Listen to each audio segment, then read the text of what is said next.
Realm presents Orphan Black, The Next Chapter, Season 2, starring Tatiana Maslany, Jordan Gavaris, Evelyne Brochu, and Kristian Bruun. Episode 7.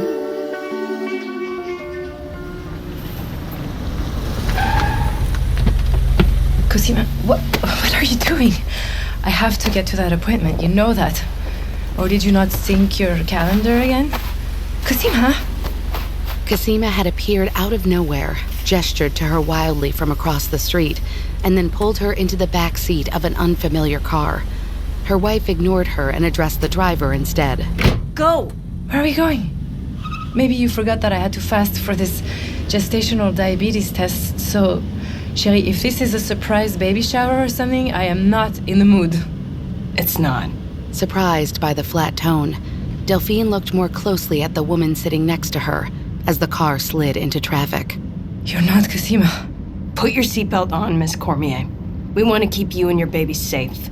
Delphine fastened her seatbelt, pulse pounding, resenting that she had to acquiesce to anything this imposter said. It's Dr. Cormier. And if you're concerned about my baby, maybe you should try not stressing me out by kidnapping me. Now that she was looking at the woman closely, she couldn't believe she had fallen for the masquerade.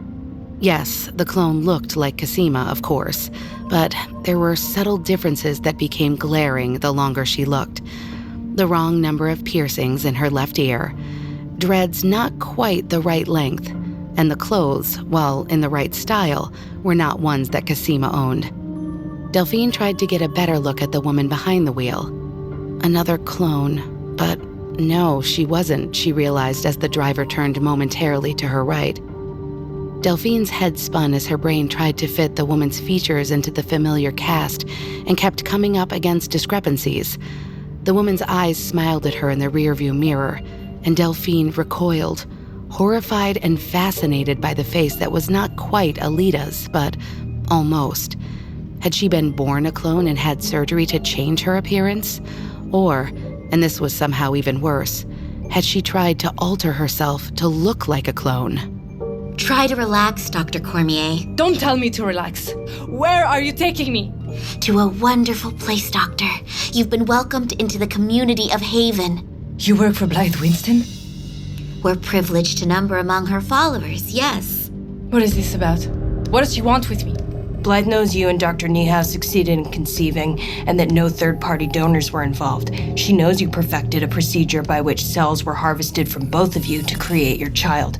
And she knows you and your wife have seen fit to keep that breakthrough to yourselves. Blythe wants to persuade you to share that knowledge with our community. By kidnapping me? She could have just asked. There's no need for any of this. My wife and I always plan to share our success with others. Of course you did. Just as I'm sure you plan to tell us why you really inoculated all of us and with what. Just as you were going to tell us we're clones. That's what you do, isn't it? Share the truth only when keeping it to yourselves is no longer an option. Janice, enough. Don't worry, Dr. Cormier. You and your baby will be well cared for. The fake clone reached back to hand Delphine a bottle of water, still sealed. We have nutritious food for you and your baby, too. You don't have to worry. We've thought of everything. Every time they mentioned the baby, Delphine had to fight down her fear. She wanted to be calm. If she couldn't be, she would act calm. And at the first opportunity, she would fight back. She would have to hurry, though. Delphine caught a glimpse of a sign she recognized through the windshield. They were heading for the airport.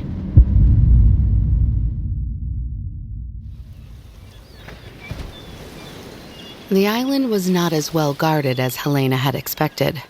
No killer drones buzzing the perimeter. No armed guards stationed along the shore. Not even razor wire hidden below the surf. Helena spat, disgusted by the hubris. From her current vantage point in the jungle shrubbery on a hill overlooking the interior, she had to admit that the compound itself looked better guarded. There was the razor wire and the armed guards. No drones visible, but perhaps they were used after dark. Raising a powerful telescope the size of her palm, Helena scanned the compound. Where is Brother Sestra? Focusing in on a figure sitting on a veranda, She recognized a clone's face. The one pumping water was also a clone, as were two others talking in the shade of a mango tree. She did not see Felix. She did not see the leader clone of this place, and she did not see Vivi. Helena bared her teeth, remembering her last talk with the clone spy. She had warned her to think about what she was doing, to stop letting herself be used before it was too late. It seemed Vivi hadn't listened. Helena sank to the ground at the sound of small arms fire, wondering if there had been an attack by some other family seeking their own lost sestra. But no, the sound was too ordered, and no one in the compound was reacting beyond a brief initial startle. Making her way along the ridge, Helena reached a place where she could see a makeshift firing range. 5 clones were lined up practicing, while another, this one with a shock of bright red curls under her baseball cap, was moving down the line, correcting stances and grips. Helena focused the telescope and waited until she got a view of the teacher's face. Vivi Valdez.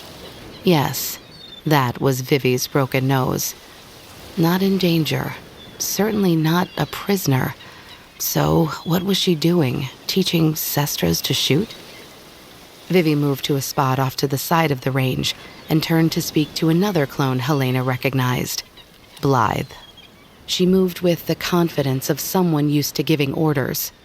Helena couldn't hear what was said, but it ended with Vivi and Blythe sharing a hug. This time, she wasn't going to let Vivi off so easily. Fine, brother, sestra. She found a sheltered place to make a discreet gap in the fence with her wire cutters and slipped through, keeping outside the compound. It was some time before she came across someone carrying a tray of covered dishes, someone who was neither a clone nor made up to look like one. So, they weren't too enlightened for servants here. The tray of food was suspicious. Helena followed, circuitously, and watched as the servant greeted an armed clone standing in front of a small, isolated bungalow. The armed clone opened the door, and the servant put the tray inside, then retreated immediately. Brother, sestra. Got you. Helena would wait until dark, and then she would rescue him.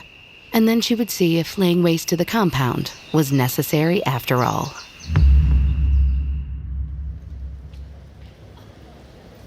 Allison scanned the list in her hand and tutted as she walked toward the mall entrance.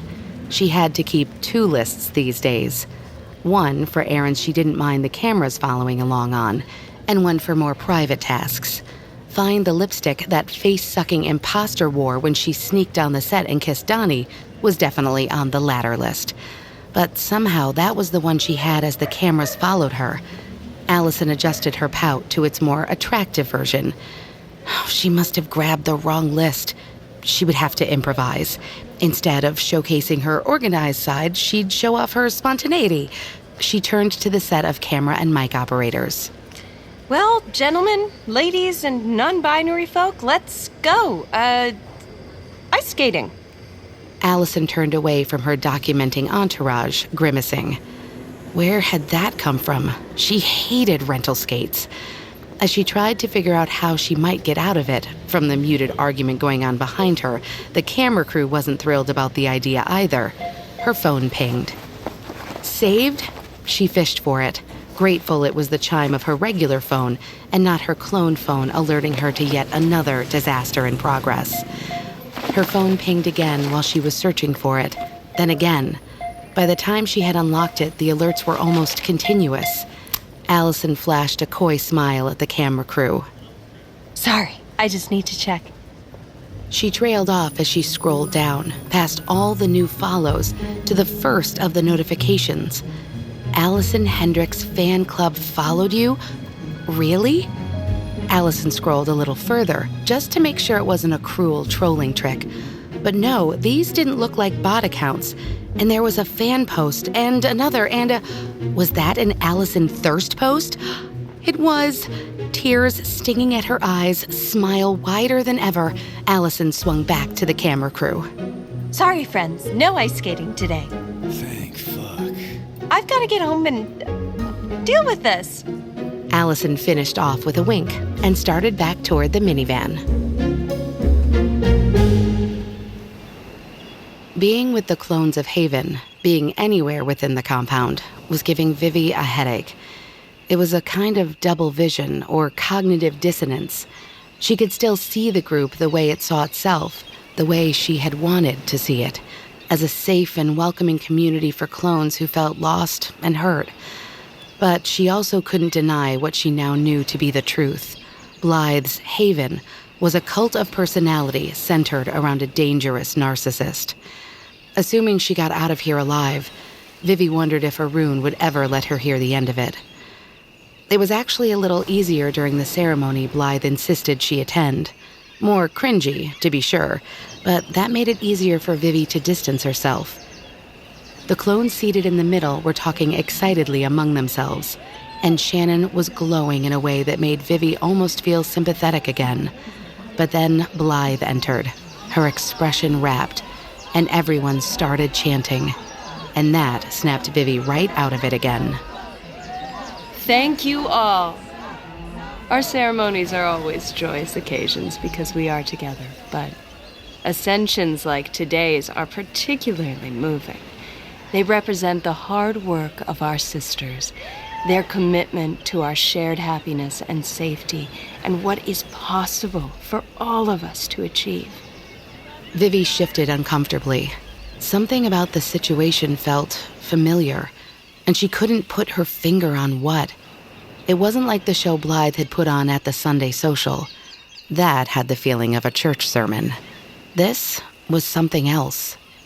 Someday, I hope, each of you will have the opportunity to experience this thrill, and to know that you are qualified to go into the world as one of our messengers, protecting all of our sisters who have not yet been able to join us on Haven. It's a noble calling, and a great... She's going on forever. It's almost like... Vivi froze. That was what this reminded her of. One of the long, mandatory high muck-a-muck speeches at the agency. No. The agency was serious, was real.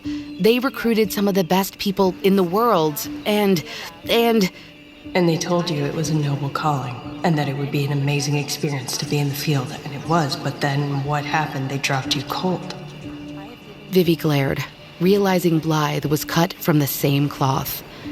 She'd say anything she had to keep these women under her control, until she had no further use for them.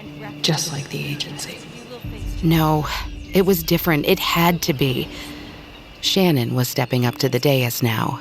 She was obviously trying to control her blossoming smile, and Vivi had to shut her eyes to close out the memory of when she was given a commendation and had worn exactly the same expression. Is the agency this much of a con? Vivi already knew the first thing Shannon would be tasked to do as a messenger. Take lethal revenge against her husband. That much was clear from the logbooks in the armory. The same was true for all the women Vivi had trained, believing she was teaching them self-defense. Once again, she cursed her own willful blindness. She'd wanted to buy what Blythe was selling, and that made her complicit in whatever followed. Unless she found a way to stop it from the inside. She yanked her brain back to the present when Blythe called another two women up to stand with her. Neither of them were clones, although they were both trying their hardest, one with her face pancaked in cosmetics. And Laura and Emily both will soon ascend to near sisterhood. They have already given their spirits and their hearts to our cause. Tomorrow they will give up their faces and be remade by our surgeons. They will be reborn more perfect. They may not be clones on the inside, but by choosing to share our faces, they are affirming their commitment. They become closer to us, and we honor them. More perfect? Vivi fought not to let her revulsion show. At least the agency. She had to stop there, because at some point over the last miserable 6 months, some department had suggested she get surgery so as not to be immediately identifiable as a clone. She had never been sure if he was joking. Who among you has been made to feel cursed by our face? Blythe's gaze darted through the crowd, landing on Vivi's long enough for her to feel briefly pinned. Who among you has been alienated? Abandoned? treated as if your very existence was unforgivable. Vivi saw emphatic nodding from the crowd, clones holding each other in mutual support, fists raised in solidarity. The world believes we are less than human, but we will show them we are much, much more. They think the face we share damns us. We'll show them it unites us. They've made our face the focus of their hate. We'll make them fear it. Vivi's throat went tight. Blythe went on, stirring up her followers, calling on them to be prepared, for a reckoning was coming. Their energy was terrifying. If this were happening back on the mainland, Vivi would expect these women to riot at any moment. She's completely insane. It was past time Vivi put a stop to all this, before Blythe started sending clones off the island to cross people off her kill list. The question was, how? She had no way to summon help. Even if she could, cults were fragile, volatile things. When threatened, they could turn violent, and that seldom ended well.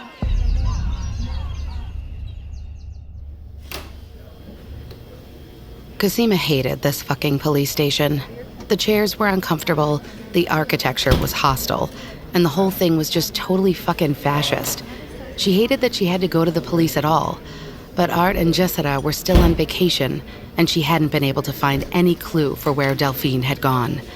After a hasty search of the mall had turned up nothing, Sarah went back to her place, promising to stay on it. But if there was any chance that these people could help her find Delphine faster, she had to try. Dropping Jessera's name and telling the officers that Delphine was extremely pregnant and had missed her doctor's appointment, which she never would have, had gotten some attention, even though technically it was too short a time for an adult to be declared missing. And now she was waiting, in these fucking uncomfortable chairs in this hostile building where she was sure they wouldn't let her vape. The officer she had been talking to came back into the waiting room, and Cosima leaped to her feet. Anything? Well, we got lucky in that the bank on the corner has a sharing agreement with the police already, so we've been able to access their outdoor security footage directly. We pulled the footage, but, well... Well, what?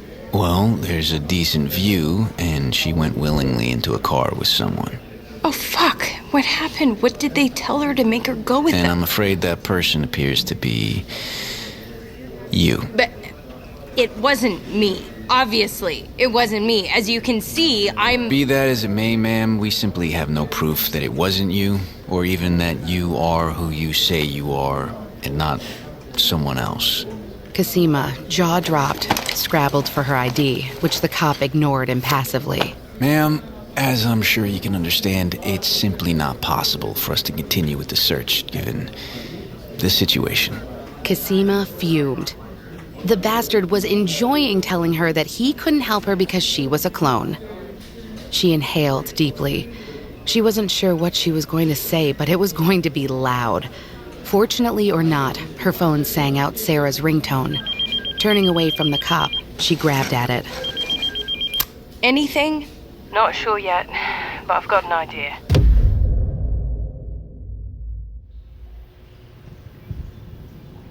Felix paced the 10-by-10 shed where Blythe's goons had tossed him. The walls were concrete covered in plaster, the metal door was locked, and the windows were little more than ventilation slits near the ceiling. The place was either too dim or too garish with artificial lighting. On the other hand, at least it was cool, and the food they brought 3 times a day was decent. Felix tried a few Count of Monte Cristo languishing poses, then considered using the time to work out and turn himself into a badass. But when he asked the cultist who brought him his food for some paints, they came with the next meal. Maybe Blythe was deluded enough to think he was still planning to do her portrait. Get fucked, Blythe. That feeling of defiance didn't stop him from jumping halfway across the room when the door creaked open and in walked Vivi. Stow it. Excuse me? Vivi slammed the door behind her and immediately prowled through the shed, quickly examining the corners, the single overhead light, and feeling along the edges of the cot that was his only furniture, before turning her attention to his paint supplies. You turn me in, you absolute traitor, and now you show up and you tell me to stow it? Vivi finished examining the paint supplies and leaned much farther into Felix's personal space than he was comfortable with. Okay, there's no surveillance in here. It should be safe to whisper as long as we put on a decent show for the guard outside. Let's get something straight, Felix. We aren't friends. We were never friends, so spare me your indignation and try to be smart about this.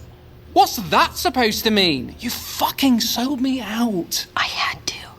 Pinning the armory break-in on you was the only way I could stay in play. Besides, if we both got nailed, who's gonna save your ass? It means you better start telling me the truth. What are you really doing here? Spying for your sestras, you useless British dork? Hey, I'm not a dork. Get me the fuck out of here. I'm working on it. Cut the crap, Felix. Just come clean. Blythe can be forgiving. It's not too late to get on her good side. Oh yeah, she seemed very amenable when she fucking imprisoned me. What's the arse-saving plan then? Vivi suddenly faced the wall he'd started painting. What the hell is that? This old thing? Just keeping busy, you know. In fact, Felix was pretty happy with the abstract he'd been working on. Maybe absolute privacy and lack of fucks to give was conducive to creativity. You don't even have a plan, do you? I'll improvise. It's what I do. Just sit tight, all right? Don't talk to anyone else. The more Blythe trusts me, the safer it is for you, and the better chance I have of stopping those kills from being carried out. Is that supposed to be Blythe? Looking at the half-painted wall, Felix snorted. Oh yeah, the spitting image. And I do mean spitting. I can see you're not ready to have a serious conversation, but I'll be back. I'd use this time to really think about your situation and to consider how you can best come out of it. I'll get you out of this, I promise. Glad you're okay, you know? She punched him on the arm more awkwardly than a straight man in his first gay bar. Felix rolled his eyes. Oh, God. Don't they teach you about interpersonal relationships at the agency? Vivi finger-gunned him and left. Felix stared at the door for a long time, then turned back to his mural.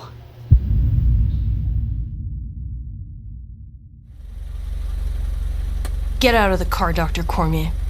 They had driven around to the private section of the airport, and Delphine's hopes were sinking.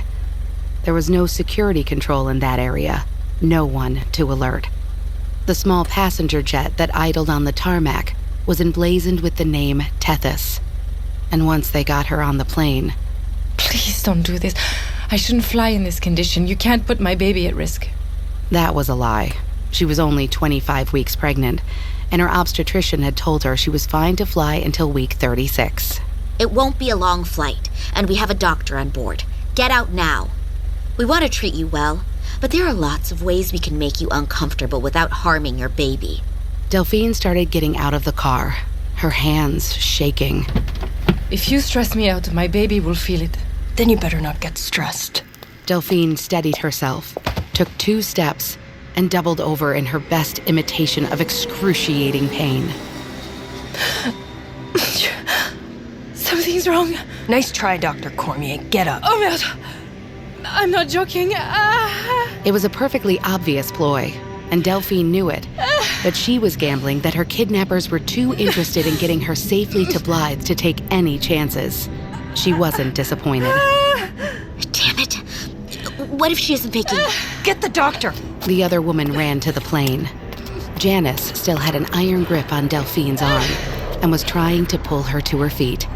Delphine kept yelling, curling her free hand into a fist where the clone couldn't see it, waiting for her moment. As she allowed herself to be pulled up, Delphine punched Janice in the face. The clone recoiled a half step, loosening her hold. Delphine wrenched her arm free and started running. God damn it! An aircraft hangar was just up ahead. If Delphine could just get far enough to be seen by other people, airfield staff, security, anybody, she'd be home free. She hadn't run more than 20 steps before she glanced back over her shoulder.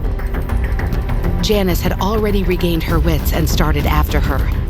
Delphine had no hope of escape. You're listening to Orphan Black, The Next Chapter, starring Tatiana Maslany, Jordan Gavaris, Evelyne Brochu, and Kristian Bruun. Created and produced by Realm. your portal to another world. Listen away.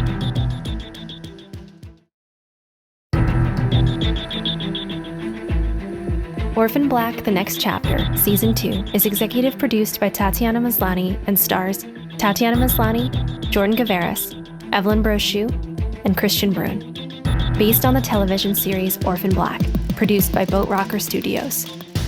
Written by Malka Older, Madeline Ashby, Heli Kennedy, E.C. Myers, and Lindsay Smith, and produced by Marco Palmieri and Haley Wagreich. Associate produced by Nicole Otto and Diana Foe.